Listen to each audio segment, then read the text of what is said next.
আমি এখানে ইংরেজি ডিপার্টমেন্ট 12 স্টুডেন্ট। তো আমাদের এখানে যে ঝামেলাটা হয়েছে, এখানে অ্যাকচুয়ালি আমাদের কর্মসূচি ছিল অবস্থান কর্মসূচি। আমাদের উদ্দেশ্য ছিল আমরা মডার্নে গিয়ে অবস্থান করব, কিন্তু আমাদের যে এখানে ছাত্র সংগঠন আছে তারা আমাদের আগেতেই জানিয়ে দিয়েছিল যে অবস্থান, ছাত্রলীগ ছিল এখানে। তো ওরা আমাদের জানিয়ে দিছে যে এখানে হচ্ছে আপনাদের অবস্থান কর্মসূচি করা যাবে না, আপনারা হচ্ছে পদযাত্রা করেন। আমরা সেটাতে একমত হয়ে আমরা এখানে পদযাত্রা করার জন্য ইচ্ছুক ছিলাম, কিন্তু তারা পরবর্তীতে আমাদের আরও ফোর্স করে আমাদের যে সবার সাথে কথা ছিল আমরা হচ্ছে পদযাত্রা করে চলে আসব। কিন্তু আমাদের যখন ক্যাম্পাসের গেটে যখন চলে গেছে তখন ছাত্রলীগ সহ বাকি স্যাররা যারা আছে তারা আমাদের হচ্ছে বাধা প্রদান করছে।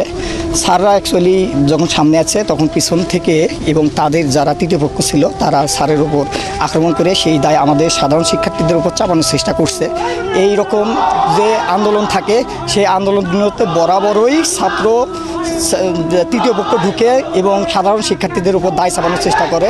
তাই আমি